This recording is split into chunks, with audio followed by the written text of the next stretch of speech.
오늘 본문에서는 모두 4가지의 기적 이야기를 하고 있습니다.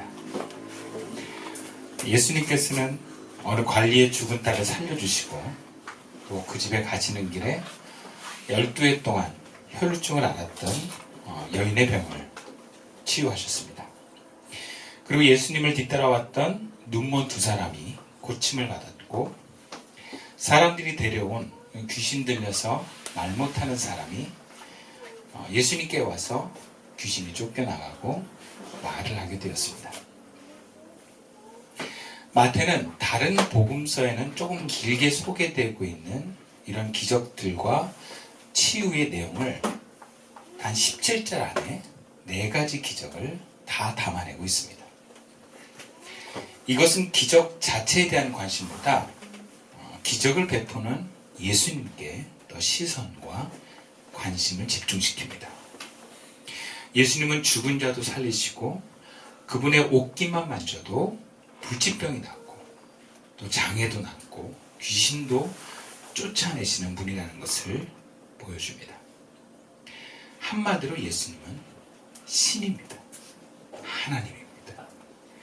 예수님이 바로 성경에 기록한 그 메시아 되심을 전하고 있는 것입니다. 그런데 오늘 본문에 치료받은 사람들이 각기 다른 질병과 모양으로 예수님께 구원을 받게 되는데, 치유와 구원을 받은 그들에게 공통적으로 드러나는 모습이 있습니다. 또 마태는 이것을 드러내기 위해서 그 치유받은 사람의 여러 가지 배경이나 심지어 사람 이름까지도 생략하고 있습니다. 그러면 그 공통적인 모습이 뭔가? 바로 믿음입니다. 처음에 나오는 한 관리는 마가복음과 누가복음에서는 회당장 야이루라고 하는 구체적인 이름이 밝혀져 있습니다. 그리고 또 다른 복음서에는 딸이 죽어갈 때 예수님을 찾아왔는데, 본문에서는 이미 딸이 죽은 것을 알고 찾아왔습니다. 그리고 예수님께 이렇게 부탁합니다. 18절 말씀인데요. 예수께서 이 말씀을 하실 때에 한 관리가 와서 절하며 이르되 내 딸이 방금 죽었사오나 오셔서 그 몸에 손을 얹혀주셔서 그러면 살아나겠나이다 하니, 이 관리는 딸이 방금 죽었음을 확인했습니다. 그런데 예수님께서 오셔서 내 죽은 딸의 몸에 손을 얹혀달라고 합니다.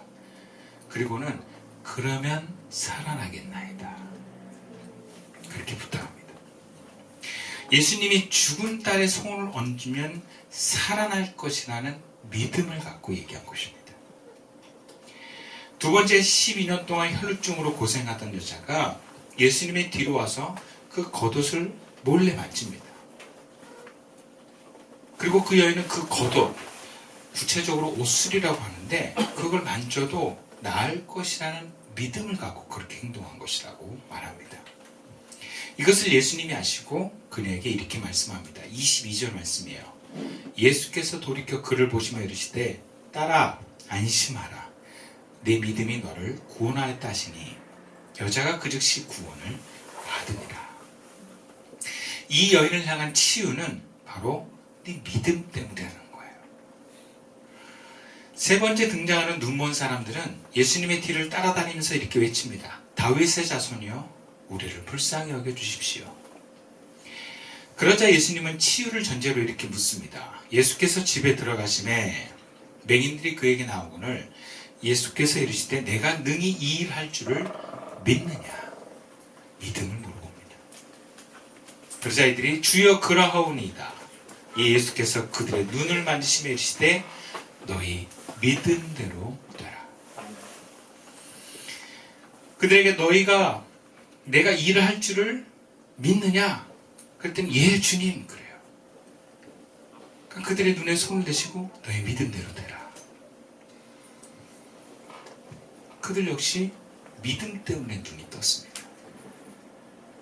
그리고 네 번째는 귀신 들려 말 못하는 사람인데, 구체적으로 믿음의 단어를 주고받은 것은 없습니다. 그런데 이미 말 못하는 사람이기 때문에 믿음을 물을 수도 없겠지만, 어쨌든 이 사람을 예수님께 데려온 것은 이 데려온 사람들이 예수님께서 이 귀신 들려 말 못하는 이 사람을 치유할 것을 믿었기 때문입니다.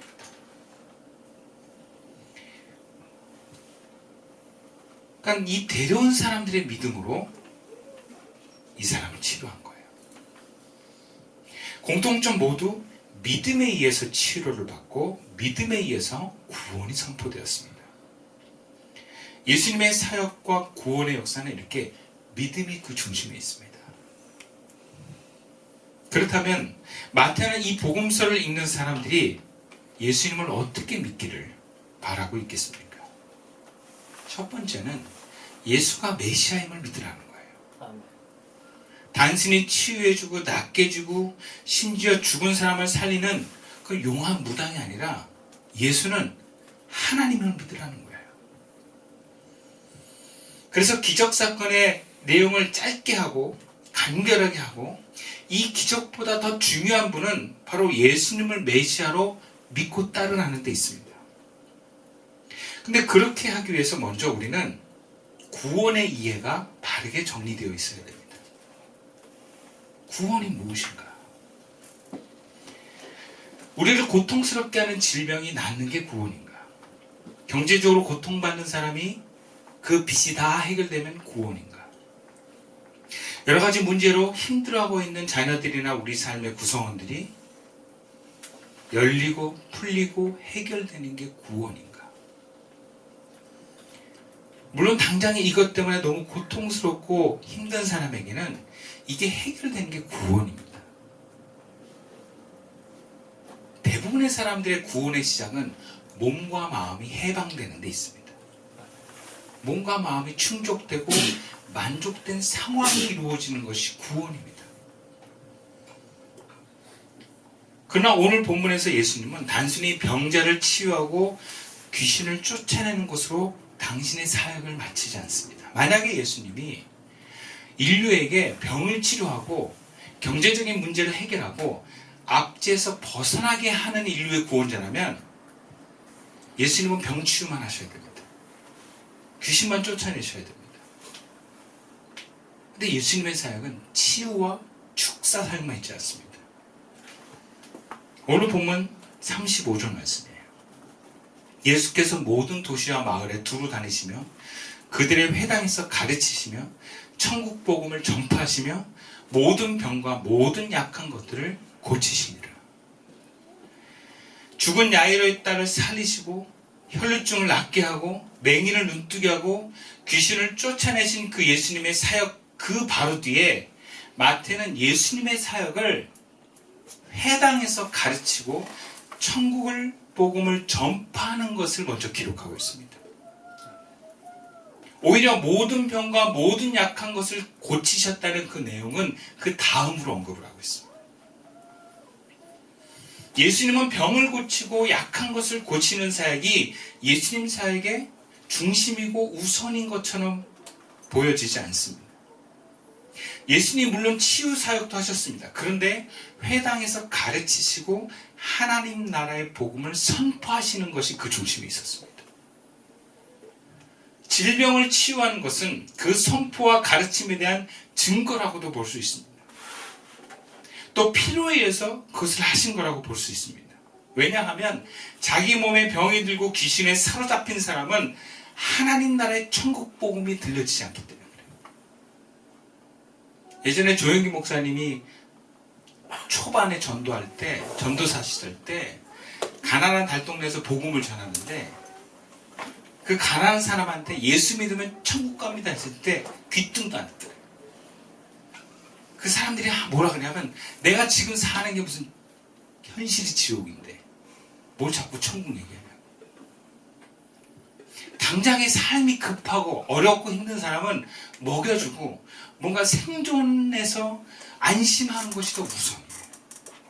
많은 사람들이 그렇습니다. 그거는 대부분 사람들이 그럴 수밖에 없는 인간의 본능이기도 해요. 생존의 욕구라는 것이죠. 그렇다면 병나는 것보다 더 중요하고 귀신을 쫓아내는 것보다 더 중요한 예수님의 가르침의 내용은 무엇이겠습니까? 그리고 천국 복음이라는 것이 무엇이겠습니까? 천국은 영과 관련해서 우리에게 주어지는 하나님이 계신 곳이 천국입니다. 그러니까 우리의 구원이라고 하는 것은 궁극적으로 영까지 포함한 구원이 구원의 전부가 될 수 있습니다. 그러니까 영을 빼고 몸이 좀 안전해지고 마음이 편안해진 게 구원의 완성은 아니라는 거예요. 몸의 구원과 마음의 구원이 전부라면 예수님이 굳이 메시아가 될 이유가 없어요. 예수를 믿는 것은 영의 구원을 포함한 전인적인 구원이 이루어지는 것이라 믿습니다. 예수는 바로 우리에게 그런 구원을 주시러 오신 분입니다. 제자는 바로 그것을 전하는 사람입니다. 그래서 영의 구원을 위해서 중요한 것이 바로 죄에서의 구원입니다. 예수님의 메시아 됨은 바로 우리를 죄에서 구원하신 데 있습니다. 그래서 하나님의 복음은 메시아가 이 땅에 오셔서 우리 죄를 구원하시고 하나님이 우리와 함께 있게 됐다는 것을 전하는 것이 중심입니다. 핵심입니다. 그렇다면 결론적으로 예수님을 향한 믿음의 내용은 무엇이겠습니까?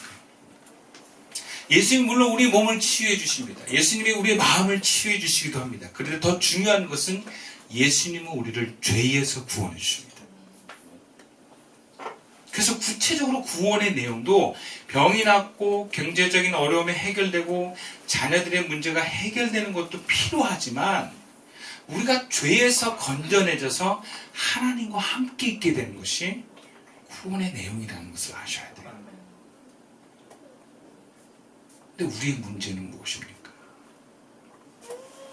영의 구원에 관심이 없어. 그래서 삶의 질병 같은 문제가 사라지면 예수님께 관심이 없어집니다. 살만하면 관심이 없어져요. 그렇게 힘들고 어려울 때, 자녀가 문제가 있을 때 그렇게 주님께 매달리고 부르짖었던 사람들이 자녀의 문제가 해결되고 건강의 문제가 해결되고 경제적인 문제가 해결되면서부터 주님께 대한 관심이 멀어집니다. 두 번째는 하나님께 더 가까이 나아가고자 하는 게 뭔지도 잘 모릅니다. 왜 그렇습니까? 예수님을 향한 믿음과 구원의 수준이 성장하지 않고 멈춰있기 때문에 그래요.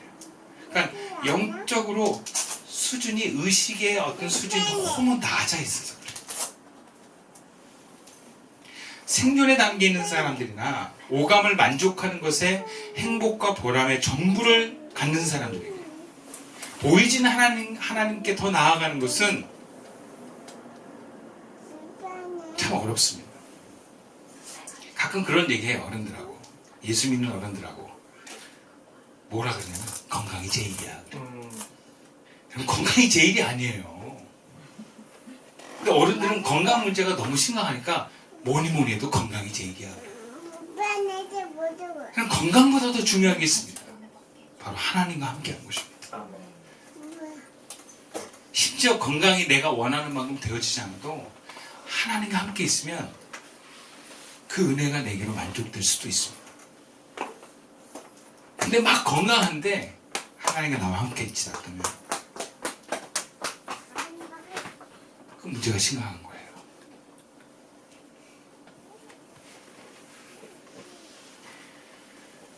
그래서 오감 만족하고 그냥 내 마음 편하고 뭔가 좋은 이미지로 사람들에게 사랑받으면 더 이상 부러울 것이 없는 사람들에게 하나님께 더 다가가는 수준을 요구하는 것은 어렵습니다. 말하기가 어려워요. 이런 경우 성장해야 가능한데 문제는 잘하지도 않아요. 성장하고 싶어 하지도 않아요. 그러니까 뭐야? 관심이 없어요, 한마디로. 그러니까 얘기를 해줄 수가 없는 거예요. 신앙생활하는 교인들을 보면 정말 수준이 다릅니다. 그래서 리더와 목회자는 그 사람의 수준에 맞게 기도하고 가르칠 수밖에 없어요. 어쩌면 그들이 따라올 수 있을 만한 가르침의 수준은 한 걸음 내지는 반 걸음만 앞서가야 돼요. 그래야 따라오니까. 안 그러면 너무 멀게 느껴지면 포기를 해요. 아유, 원래 목사님은 그런 분이요. 이러시고. 아유, 우리 리더님은 원래 우리랑 좀 차원이 달라. 딱 선을 걷버려요. 난 달라, 이런 식으로.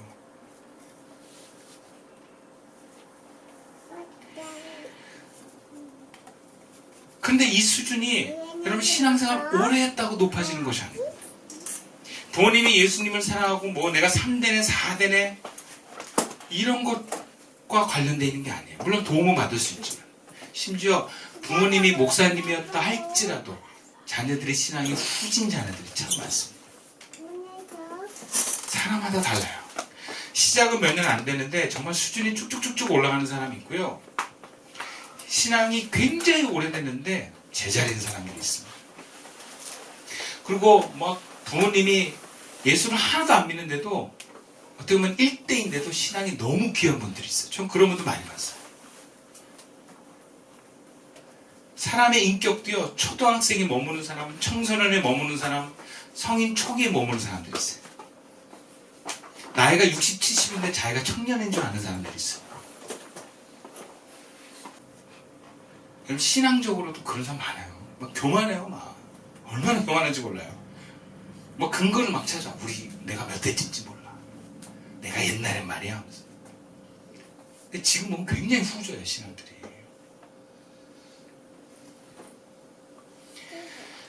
성장하려고 하는데 인격이 안 돼요. 성장하려고 하는데 수준이 너무 낮은데 자기가 그걸 너무 몰라요. 심지어 높은 수준으로 가려고 하는 사람은요. 배워야 됩니다. 인격적으로도 높은 사람이 되려면 세상적으로 책을 읽어야 돼요. 아니면 좋은 선생님을 만나서 인격을 수양하기를 배워야 됩니다. 배우지 않고 저절로 성장하는 사람은 없어요.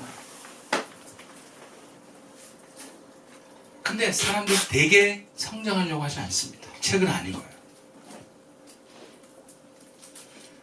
그냥 놀고 먹고 뭐 봄 되면 예쁜 거 보고 그걸로 그냥 살아요. 안 해요.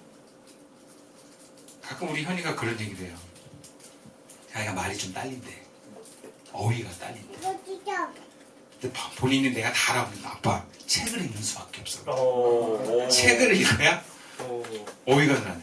다 알더라. 근데 뭐라냐면 내 책이 재미없어. 읽어야 되는데 안 읽어. 그게 무슨 의미가 있어요? 아는데 안 하면 무슨 의미가 있어요?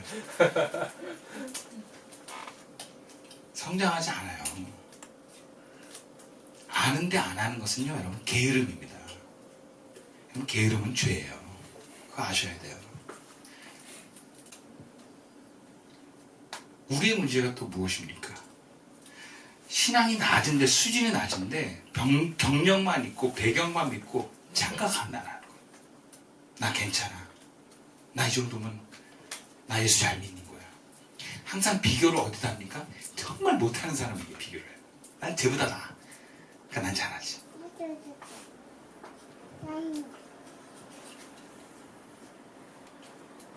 그래서 착각해요. 여러분, 우리는 오늘 말씀을 통해서 스스로에게 질문해 봐야 됩니다. 나는 예수를 하나님으로 믿는가? 여러분, 예수를 하나님으로 믿는 것은 내 전 존재를 그분에게 드릴 수 있는 삶으로 향하는 것을 말합니다. 믿음은 행동과 삶의 목적과 방향을 인도합니다.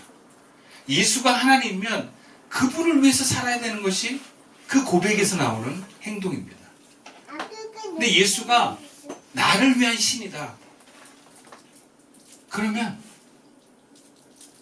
내가 그분을 향해서 전 존재로 내 삶을 던질 필요가 없어요. 그러니까 예수를 어떻게 믿느냐가 내 삶의 목적과 방향과 오늘 행동을 결정하는 거예요. 두 번째로 나에게 있어서 구원이란 무엇입니까? 내가 경제적으로 안정되고 사람들한테 인정받는 것이 구원입니까?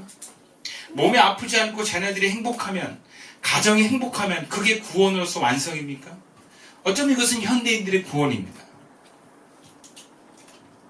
나에게 구원은 무엇입니까? 성경은 구원은 하나님이 우리와 함께 있는 거라고 말합니다. 아멘. 죽음은 하나님과 떨어지는 것을 죽음이라고 합니다. 시험에 떨어지는 게 죽음이 아니고요. 하나님과 떨어지는 죽음이에요. 건강이 악화되는 게 죽음이 아니고 하나님과 분리되는 게 죽음이에요. 심지어 우리가 죽었어도 성경에서는 죽음이 아닙니다. 잠자는 거.